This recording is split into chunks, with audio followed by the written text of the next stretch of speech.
Case 1, Kouri Richins. She wrote a children's book to help kids cope with grief. She was the reason the grief existed in the first place. March 4, 2022, Utah. Eric Richins was 39 years old, a devoted father of 3 sons who, by every account from the people who knew him, built his whole life around them. His wife, 35-year-old Kouri Richins, ran a real estate business in the upscale ski community outside Park City, a business that looked, from the outside, like quiet success. It wasn't. Behind the photos and the listings, Kouri Richins was roughly $4.5 million in debt. Her business was, in the words of a forensic accountant who later testified at trial, imploding. She was also seeing another man on the side, and she had taken out life insurance policies on her husband worth more than $2 million, one of which, prosecutors say, she'd applied for using fraudulent information. On Valentine's Day, 2022, Eric ate a sandwich his wife had made him, alongside a handwritten love note. Within minutes he broke out in hives and struggled to breathe. He used his son's EpiPen and survived the night. He told a friend afterward that he thought his wife was trying to poison him. He was right. He just didn't know it would take 3 more weeks. On March 4, 2022, Kouri called 911 just after 3 a.m. to report that her husband was unresponsive in their bed. Responders pronounced him dead at the scene. An autopsy found fentanyl in his system at roughly 5 times the lethal dose. Investigators eventually traced the drugs to a housecleaner named Carmen Lauber, who testified that she had sold Kouri Richins the pills herself, more than once, with the final batch picked up 6 days before Eric died. A letter recovered from Richins' jail cell, written years later, detailed a fabricated story she wanted relayed to her own attorney, one that tried to pin the drug purchases on Eric himself. Over 13 days of testimony and more than 40 witnesses, prosecutors built a case that didn't rely on a confession, because there wasn't one. It relied on debt, on an affair, on insurance paperwork filed 10 days before a near-fatal sandwich, and on a pattern that ended in a bed in Utah. The prosecution's key witness, the house cleaner who sold the pills, testified she had no idea what they were being used for, she only knew Richins kept coming back for more. Eric's father, Gene, testified during the trial about the kind of father his son had been, telling the court that to his 3 boys, Eric was their entire world. Forensic accountants laid out, line by line, how Richins' real estate business had gone from appearing successful to a net worth of negative $1.6 million the day after her husband died, and how the insurance payout would have erased that debt completely. On March 16, 2026, a Summit County jury convicted Kouri Richins of aggravated murder, attempted aggravated murder, forgery, and 2 counts of insurance fraud. The jury deliberated for less than 3 hours. On May 13, 2026, what would have been Eric's 44th birthday, a judge sentenced Kouri Richins to life in prison without the possibility of parole. Richins addressed the court herself, telling her sons to be the friend everyone wants to be friends with, the dad that everyone wishes they had, and insisting the murder conviction was an absolute lie. Summit County Attorney Brad Bloodworth wasn't moved. He told the court plainly, fathers are not meant to bury sons. The judge noted that Richins could theoretically be released decades from now if a parole board someday found her no longer a threat, but called her, in his own words, simply too dangerous to ever be free. As of June 2026, Kouri Richins is incarcerated in Utah. She is also facing 26 additional felony charges in a separate financial crimes case, including mortgage fraud and money laundering, in the years leading up to her husband's death. The children's book about coping with the loss of a parent is still out there. She wrote it about a death she caused. She told her own sons to be the kind of person everyone wishes they had. She is the reason they will grow up without their father at all. The next woman didn't need fentanyl or a fake insurance claim. She needed a phone for other people. Case 2, Kayla Alvarenga. A man parked his car in front of the wrong house. That was the entire offense. He didn't know the woman inside, didn't know her name, didn't know he had just signed his own death warrant by choosing that stretch of curb. 2025, Bayshore, New York. Linver Ortiz Ponce was 29 years old, living in Central Islip, doing nothing more unusual on the day in question than parking his car somewhere a 23-year-old woman named Kayla Alvarenga didn't want it parked. Whatever was said between them, whatever the actual trigger was, it ended with Alvarenga deciding the appropriate response was an orchestrated kidnapping and killing, and she didn't carry it out herself. According to Suffolk County prosecutors, Alvarenga directed co-defendants to track Ponce down and recruited minors to help carry out the plan. Investigators built the case methodically: surveillance, cooperating witnesses, and the kind of digital trail that comes from coordinating a kidnapping across multiple phones and multiple people who eventually start talking to detectives separately. Detectives Luis Cabrera and Walter Sosnowski of the Suffolk County Police Department's Homicide Squad spent months tracing the planning back to its source, piecing together a robbery charge alongside the kidnapping and murder counts. Evidence, prosecutors argued, that the killing wasn't purely impulsive, but tied to something Alvarenga believed she was owed. Suffolk County District Attorney Raymond Tierney didn't soften the framing when the verdict came down. A man was dead, he said, because he parked in front of the wrong house, and the woman responsible had orchestrated his kidnapping and murder, directed others to hunt him down, and used minors to make it happen. The jury heard from the co-defendants Alvarenga had recruited, several of them still in their teens at the time of the killing, describing how they'd been brought into a plan that none of them had originated. On March 26, 2026, a jury convicted Kayla Alvarenga of murder in the first degree, kidnapping in the first degree, robbery in the second degree, and conspiracy in the fourth degree. On April 28, 2026, Acting Supreme Court Justice Anthony S. Senf Jr. sentenced her to life in prison without the possibility of parole. As of June 2026, Kayla Alvarenga is incarcerated in New York, 23 years old, with no path to release, for a killing that started over a parking spot and ended with minors recruited into a homicide. Linver Ortiz Ponce never got out of his car that day for any reason that mattered. He just parked somewhere, and someone decided that was unforgivable. The next case didn't involve strangers or curbside disputes at all. It involved a daughter, a mother's boyfriend, and a car that never stopped moving while the shooting happened inside it. Case 3, Quenesha Pool. 3 people in a moving car, all of them drinking, all of them arguing about things that had nothing to do with what was about to happen. By the time the car stopped, one of them had been shot in the neck. January 12, 2024, DeKalb County, Georgia. Quenesha Pool was 31 years old. Her mother was in a relationship with 45-year-old Eric Smith. The afternoon started, according to court testimony, as ordinary as these things get: drinking, arguing over what witnesses later described only as stupid stuff at an apartment. Later that evening, the group needed a ride, and a driver agreed to take them somewhere else. In the car, Smith and his girlfriend started arguing. Whatever Pool's relationship to that argument was, she pulled a gun and shot Smith in the neck while the vehicle was still moving. There was nowhere for anyone to go. No way to put distance between a loaded gun and 3 people packed into a car that didn't stop. The driver took Smith to the Emory Hillandale Hospital emergency room, dropped him off, and then drove Pool and her mother home, leaving Smith alone at the hospital with a gunshot wound and no one to explain what had happened to him. Smith died 3 days later from the gunshot wound, never having had the chance to tell his own version of events to investigators. Investigators used hospital surveillance footage to identify the driver, who then told police what had happened inside that car.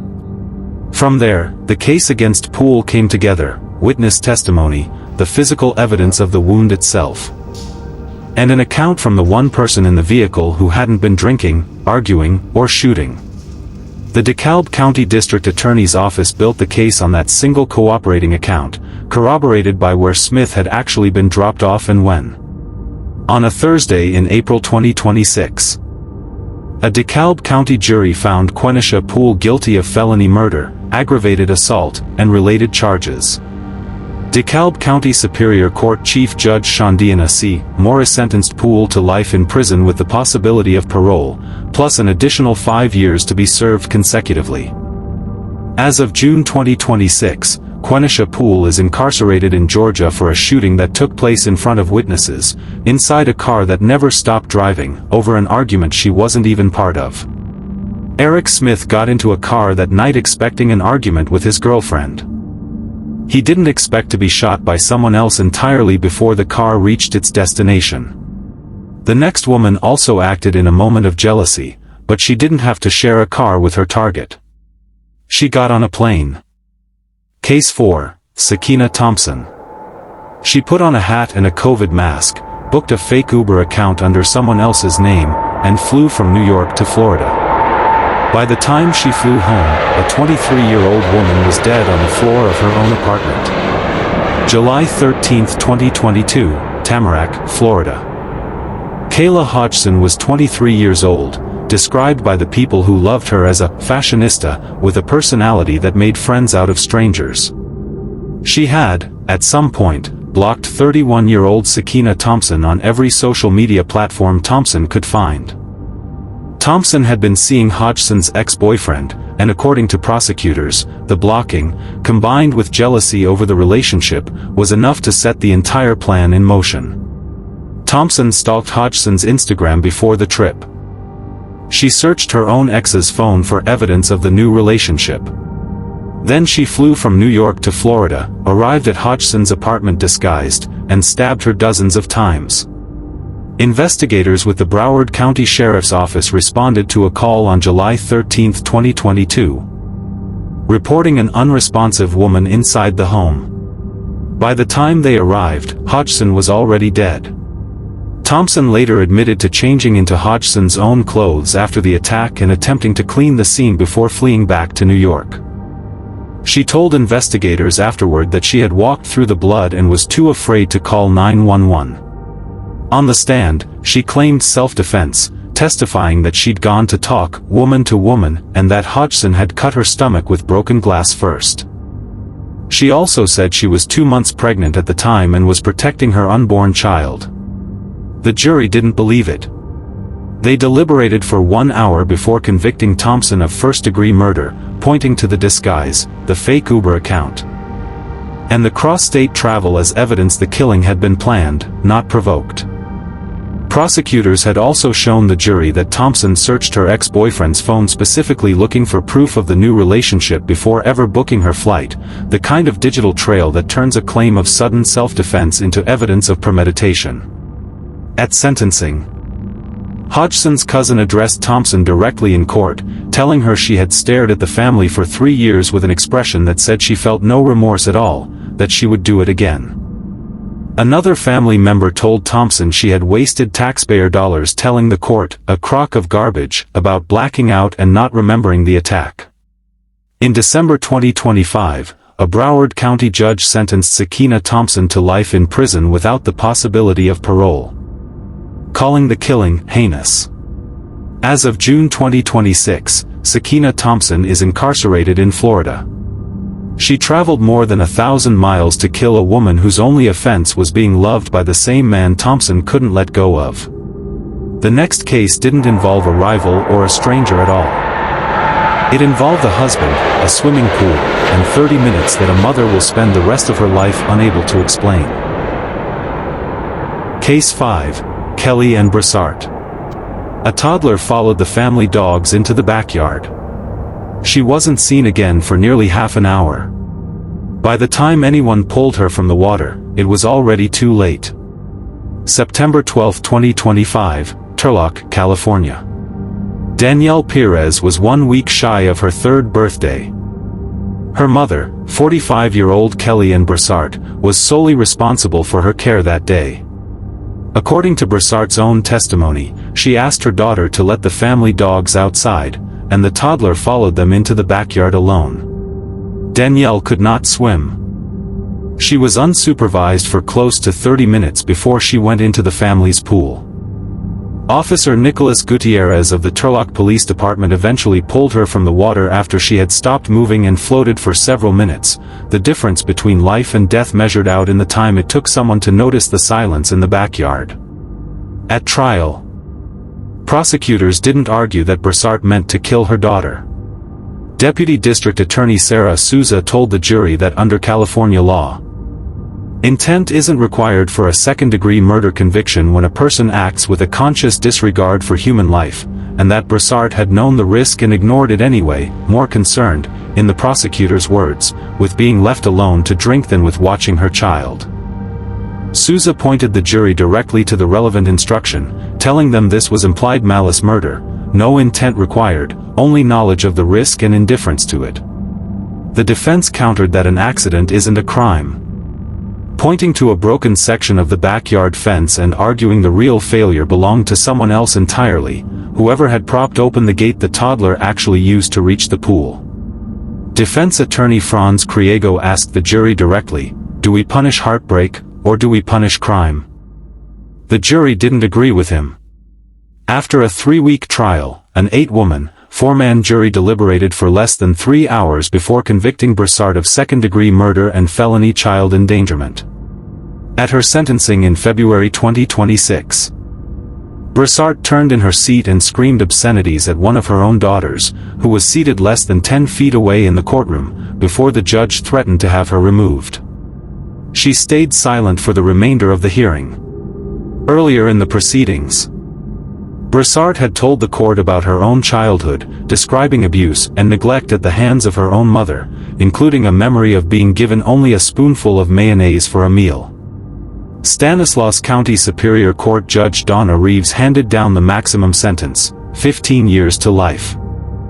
The prosecutor told the family waiting outside the courtroom plainly, "This is a life sentence."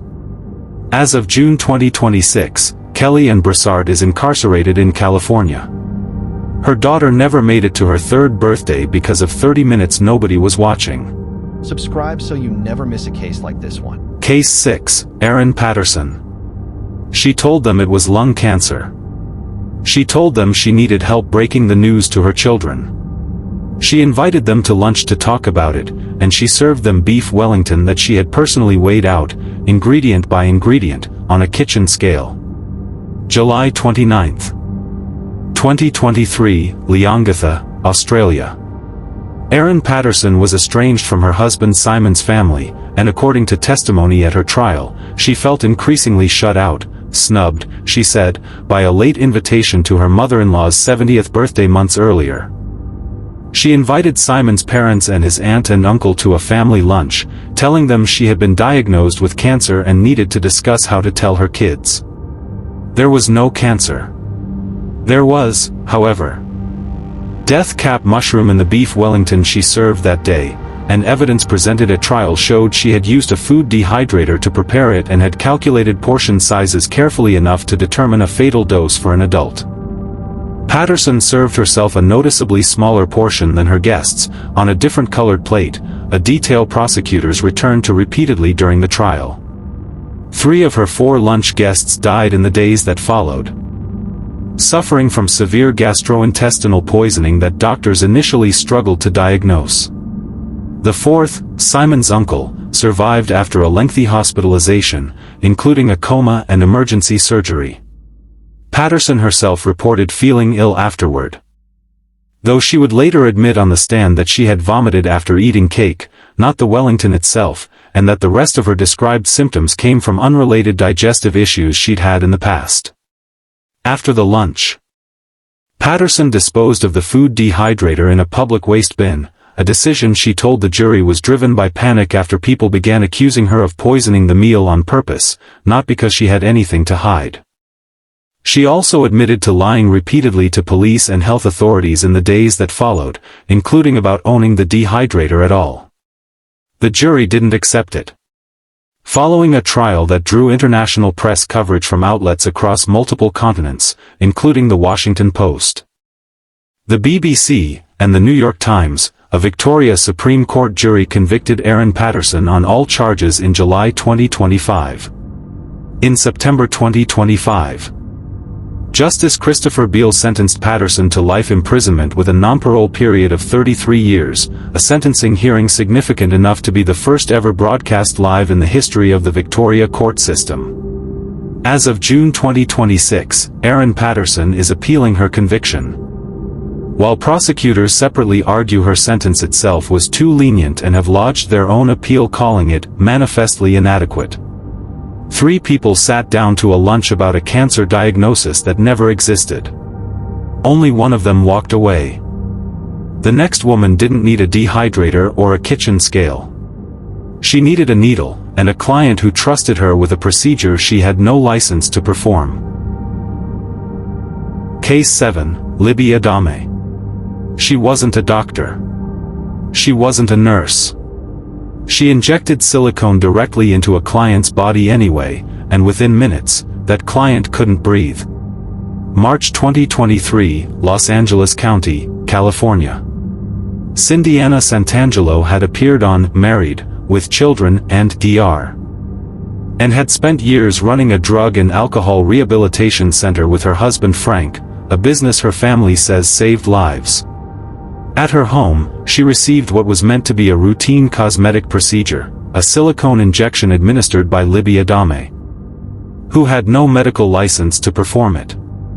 According to the judge's account at sentencing, the silicone migrated from the injection site into Santangelo's bloodstream, where her circulatory system carried it into her lungs.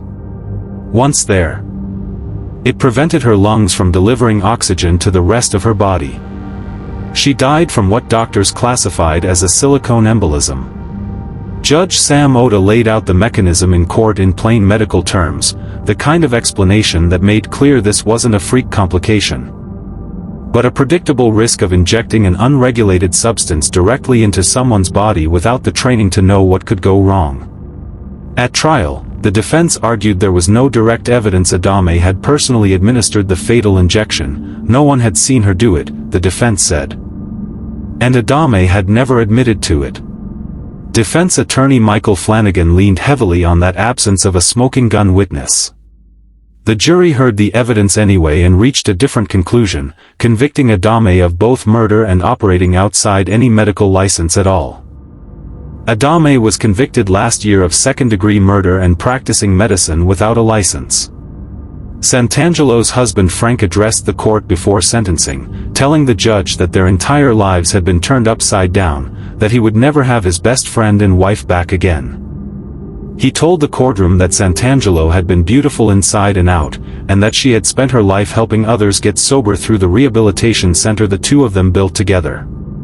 A judge sentenced Libby Adame to 15 years to life in prison. Her attorney filed a motion for a new trial, which the judge denied before issuing the sentence. As of June 2026, Libby Adame is incarcerated in California for an unlicensed procedure that took less than an hour to perform and ended a woman's life days later. The next case didn't involve a stranger trusting the wrong person with a needle. It involved a woman who already knew exactly how dangerous the person beside her in bed could be, because she was the one who'd made him that way. Subscribe so you never miss a case like this one. And while you're here, drop a comment telling us where you're watching from.